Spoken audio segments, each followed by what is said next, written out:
답은 있다. 시편 119장 137절부터 144절 말씀. 여호와여, 주는 의로우시고 주의 판단은 옳으니이다. 주께서 명령하신 증거들은 의롭고 지극히 성실하니이다. 내 대적들이 주의 말씀을 잊어버렸으므로 내 열정이 나를 삼켰나이다. 주의 말씀이 심히 순수하므로 주의 종이 이를 사랑하나이다. 내가 미천하여 멸시를 당하나 주의 법도를 잊지 아니하였나이다. 주의 의는 영원한 의요 주의 율법은 진리로소이다. 환난과 우환이 내게 미쳤으나 주의 계명은 나의 즐거움이니이다. 주의 증거들은 영원히 의로우시니 나로 하여금 깨닫게 하사 살게 하소서. 아멘. 지난 한 주 동안 보도되는 뉴스를 보면서 제 마음이 참 복잡했습니다. 여러분도 같은 심정이었을 거라는 생각을 해봅니다. 우리나라에 왜 이런 일이 벌어졌을까? 우리나라 국민이라면 한 번쯤은 이러한 생각을 해보셨을 거라고 생각해봅니다. 서울대 종교학과 배철현 교수의 시면이라고 하는 책에 이러한 내용이 있습니다. 내가 가장 두려워하는 것은 순간순간 나를 주저앉히는 괴물 때문이다. 이 괴물은 내게 패배의 쓰라림을 안겨준다. 이 괴물은 바로 내 안에서 나를 조종하는 또 다른 나이다. 나를 무너뜨리려는 괴물도 바로 나 자신이라고 배철현 교수는 말하고 있습니다. 괴물은 여러 가지 다양한 나라는 모습으로 바로 나의 내면에 존재한다라고 이 종교학 교수는 말하고 있습니다. 배철현 교수는 반갑게도 이 책에서 그러한 것을 설명하기 위해서 예를 든 인물이 다윗이었습니다.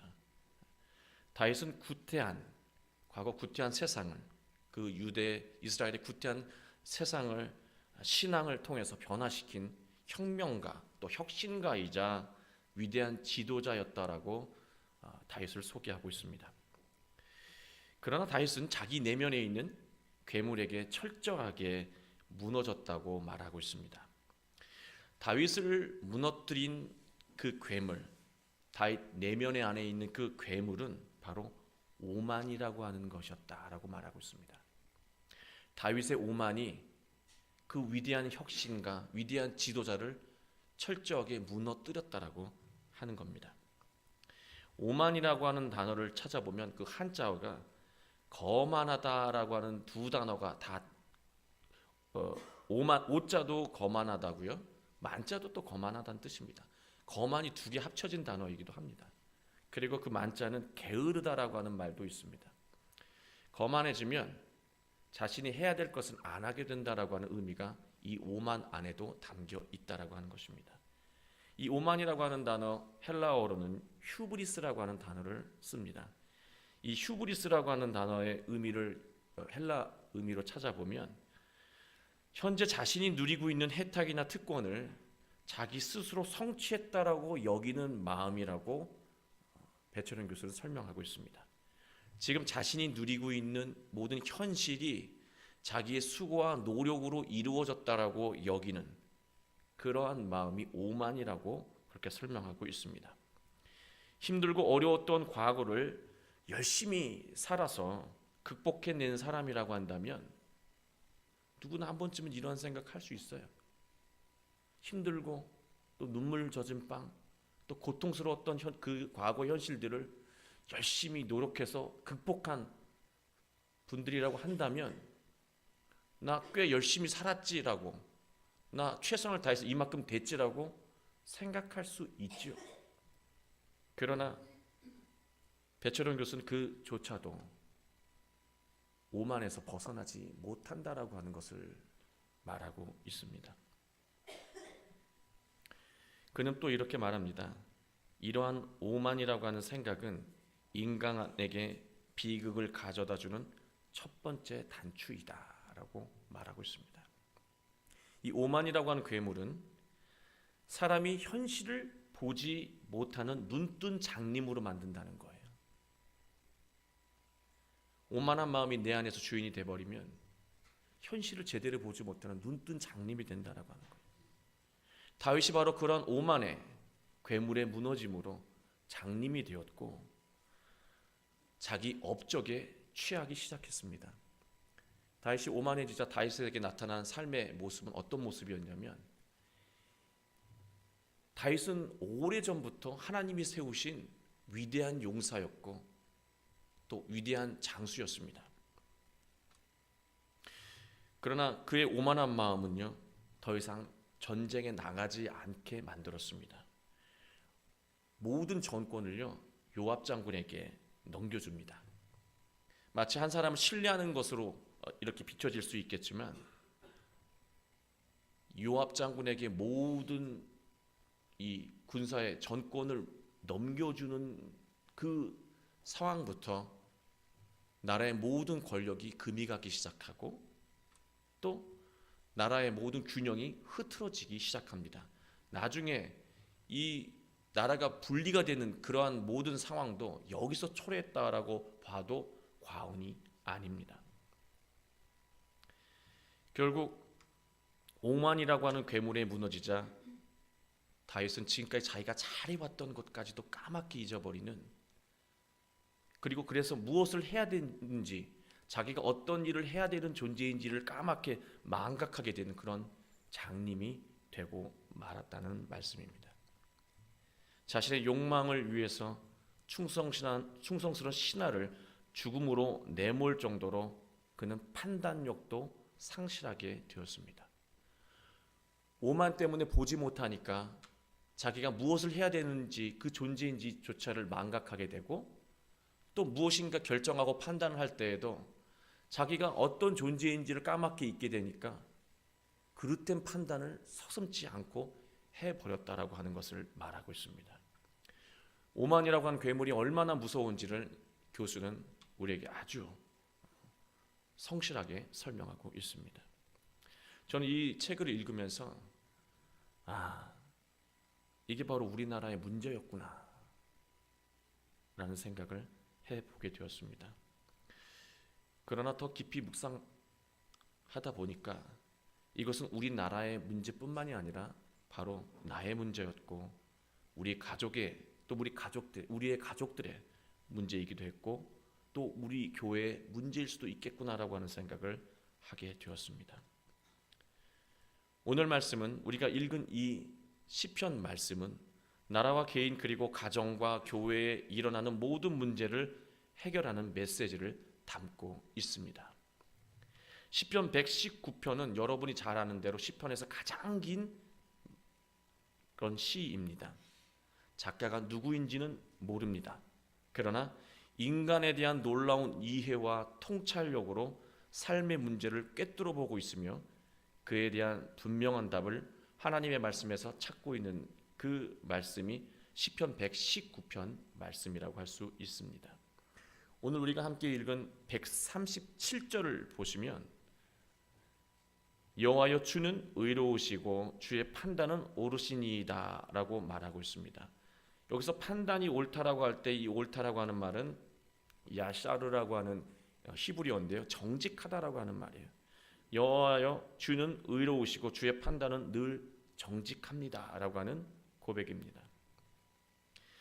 하나님의 말씀으로 드러나는 모든 결정과 판단은 의롭고 정직하다라고 하는 것을 말하고 있습니다.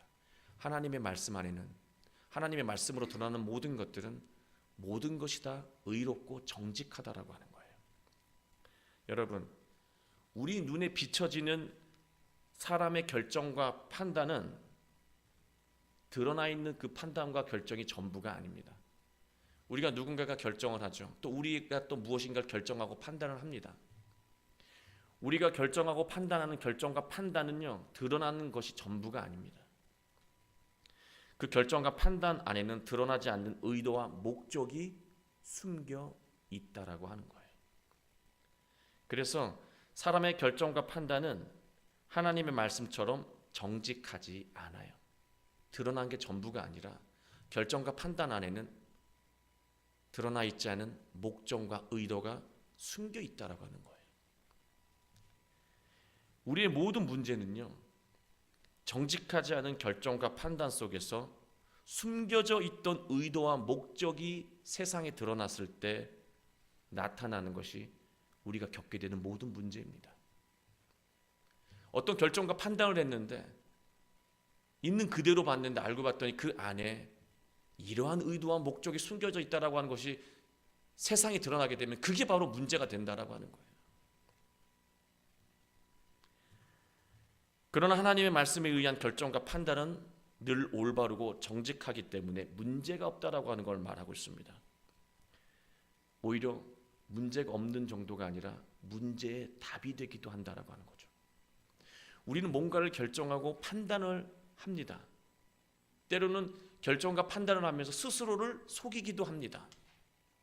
그러나 늘 문제는 그 결정과 판단에 이 부족함과 그릇됨이 드러났을 때 문제가 되어버리고 만다는 것이에요. 138절을 보면 주께서 명령하신 증거들은 의롭고 지극히 성실합니다라고 고백하고 있습니다. 하나님의 말씀은 의롭고, 이 말씀은 하나님의 말씀은 늘 결과가 바르다라고 하는 거예요. 사람은 올바른 결정과 판단을 내린 것 같지만 그 안에 그릇된 의도와 목적이 드러나면 심각한 문제로 드러나지만 하나님은 늘 정직하고 올바른 판단으로 말씀을 하시기 때문에 늘 결과가 올바르다라고 하는 거예요. 그리고 지극히 성실하다라고 말하는 것은 무슨 뜻이냐면 결과가 늘 성실하게 따라온다라고 하는 겁니다.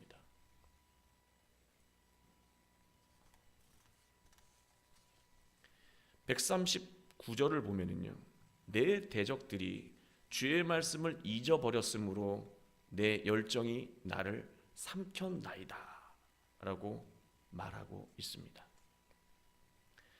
여러분을 힘들게 하는 존재가 누구라고 생각하십니까?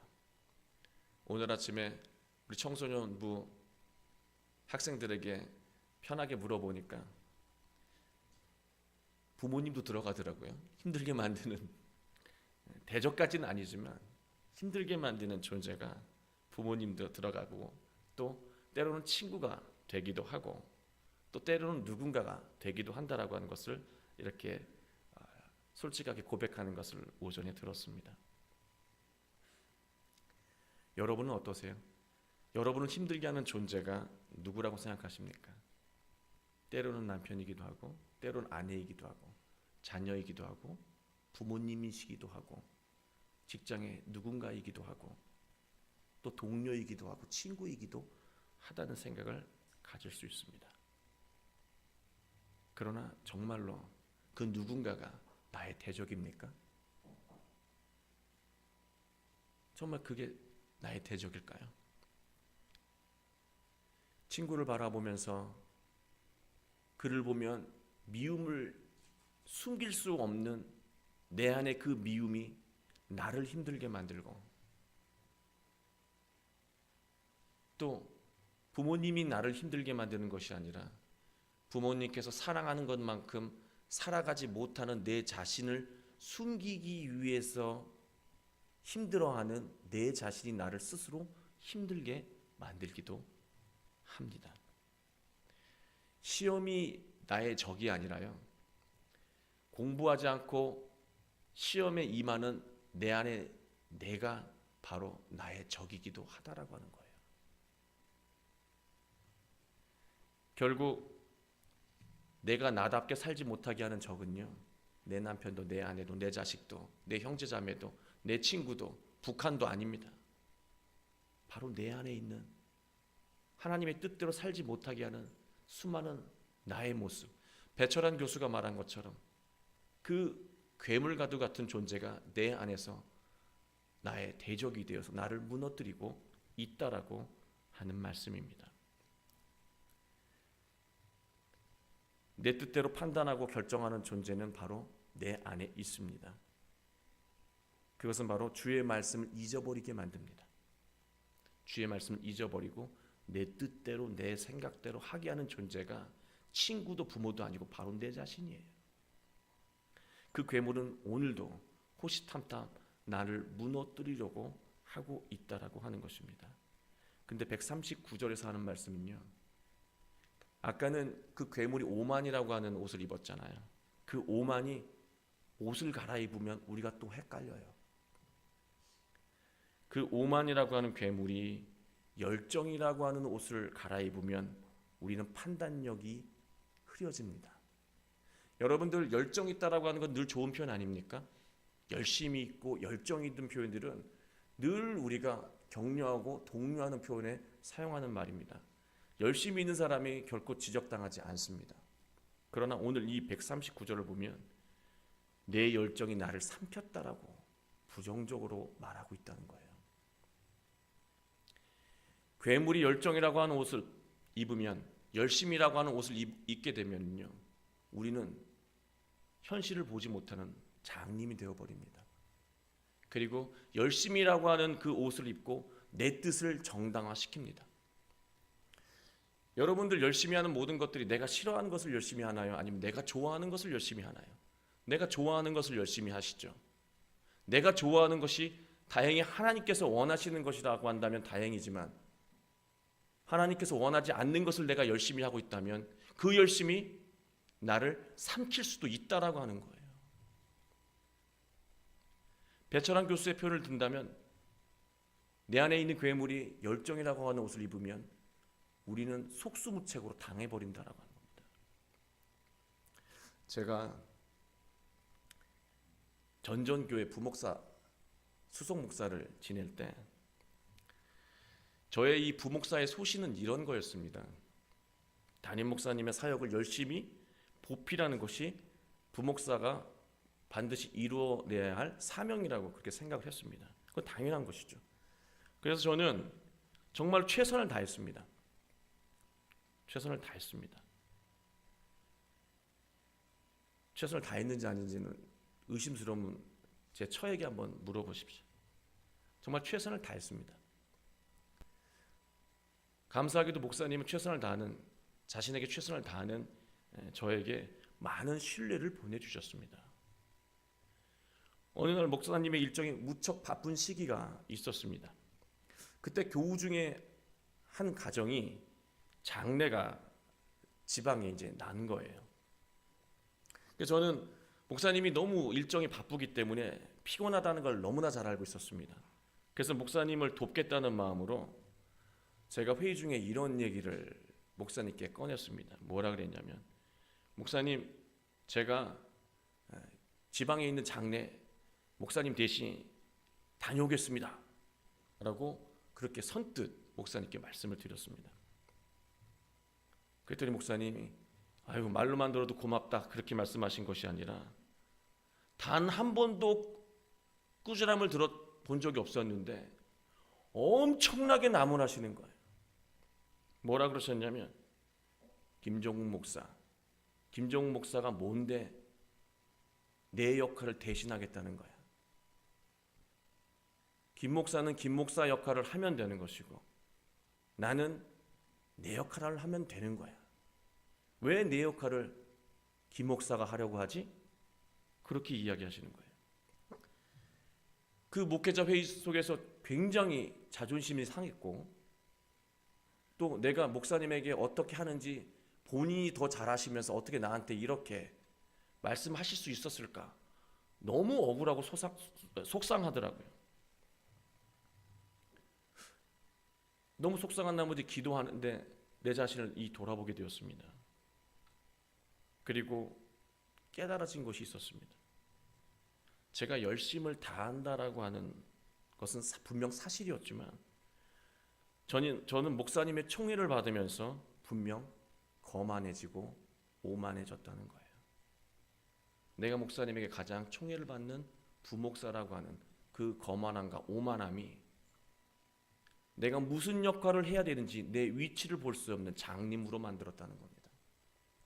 그 과도한 열정이 목사님의 목회를 방해해보겠다라고 하는 그런 열정으로 드러났다라고 하는 거예요.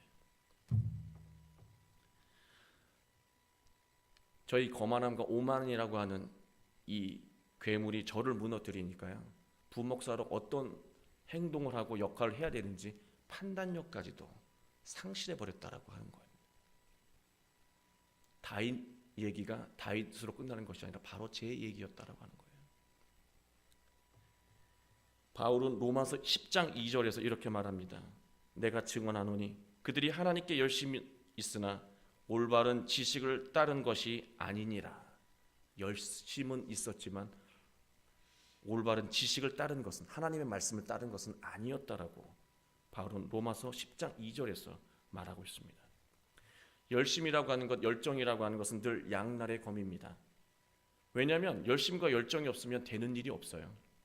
그래서 늘 열정과 열심은 분명히 유익한 면이 있습니다.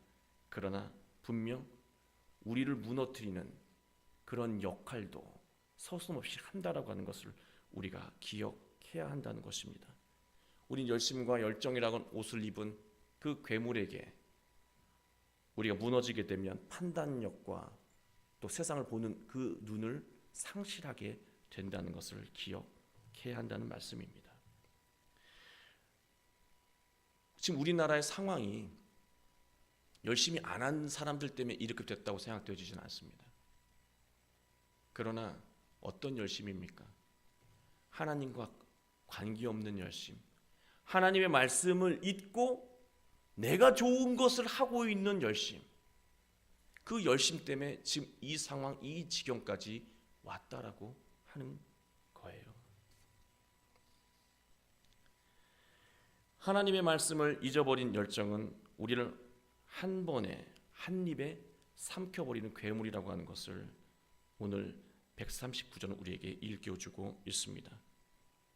그러나 그와는 다르게 주님의 말씀은 다르다라고 140절에서 말하고 있습니다. 주의 말씀이 심히 순수함으로 주의 종이 이를 사랑하나이다. 주의 말씀은 사람의 생각과 결정과는 다르게 순수하다라고 하는 거예요.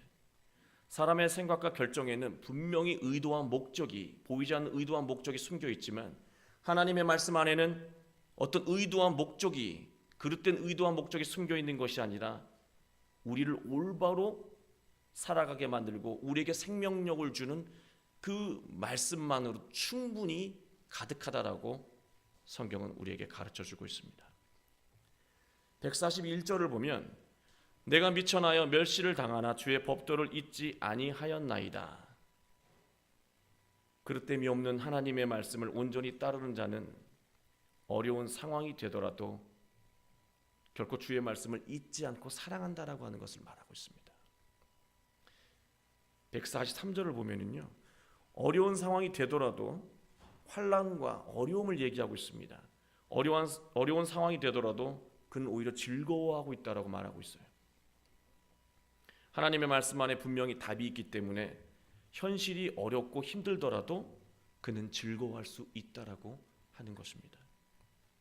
우리가 어떤 결정과 판단을 할 때 그릇된 목적과 의도를 가지고 있다면 현실이 좋으면 그 그릇된 의도가 드러나지 않지만 오늘 말씀처럼 현실이 어렵고 고통스러워지면 그릇된 의도가 완전히 드러나고 하나님의 뜻에서 완전히 멀어진다라고 하는 것을 성경에서 말하고 있습니다. 하나님의 말씀을 온전히 순종하며 따라가는 자에게는 어렵고 힘든 환경 속에서도 비전을 볼 수 있기에 그는 늘 즐거울 수 있지만 어떤 목적을 가지고 하나님의 뜻을 이해하거나 어떤 목적을 가지고 열심을 하고 있다라고 한다면 우리는 망할 수밖에 없다는 것을 성경은 우리에게 가르쳐주고 있는 거예요.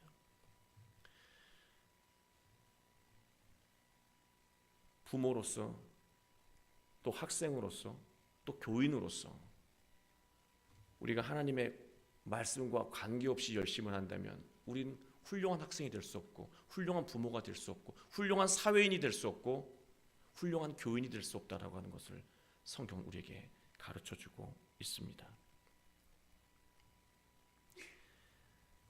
144절을 우리 결론 말씀을 한번 함께 읽도록 하겠습니다.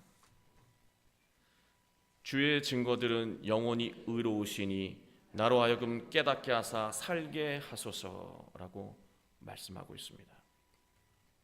오늘 제목이 답은 있다라고 하는 거예요.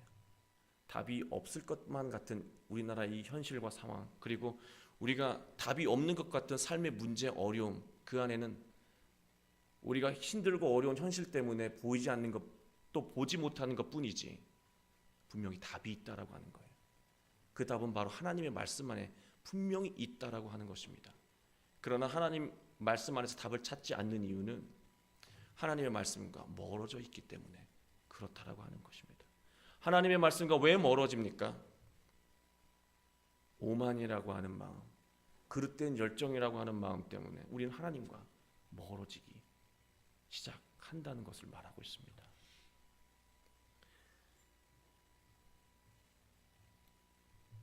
주의 증거는 영원히 의로우시나 나로 하여금 깨닫게 하사 살게 하소서. 하나님의 말씀이 의롭고 또 우리를 구원한다라고 하는 것은 알지만 왜 우리가 살지 못합니까? 우리가 하나님의 말씀을 살지 못하는 이유는 하나님의 말씀을 깨닫지 못했기 때문입니다. 하나님의 말씀을 깨닫지 못하는 이유는 지금 내가 눈이 가려 있기 때문입니다. 오만이라고 하는 마음, 자기 의에 취해서 열정에 눈이 가려져 있는 마음, 그 마음 때문에 하나님의 말씀을 들어도 깨닫지 못합니다. 저는 이 말씀을 보면서 곰곰이 제 자신을 다시 한번 돌아봤습니다. 때로는 무엇인가를 일을 할 때 잘 되면 문제가 되지 않지만 뭔가 열심히 했는데 일이 그릇되고 좋은 결과를 내지 못할 때가 참 많이 있어요. 목사에게도 그런 경우는 참 많이 있습니다. 그때 드는 마음은요, 억울하다라고 하는 마음이에요. 아까도 제가 제 이야기를 잠시 드렸지만 열심히 했는데 안 될 때 드는 마음 뭐냐면 억울하다라고 하는 마음이에요. 그러나 여러분, 억울한 그 감정조차도 나를 무너뜨리는 괴물이라고 하는 것을 우리가 깨달아야 한다는 거예요. 억울하다라고 하는 것은 아직도 내가 의롭다라고 하는 것이고, 내가 아직도 의롭다라고 하는 것은 하나님의 말씀을 가리는 장님으로 만드는 마음이라고 하는 것이에요.